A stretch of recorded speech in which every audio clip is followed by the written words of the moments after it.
Umabot na sa 140 ang bilang ng mga nasugatan dahil sa paputok 2 araw bago ang pagsalubong sa bagong taon 2026, ayon sa Department of Health.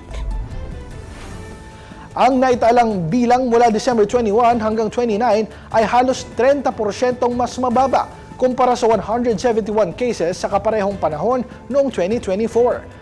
Pinakamaraming kaso ang naitala sa National Capital Region na 57, Ilocos Region na 12 at Central Luzon na 11.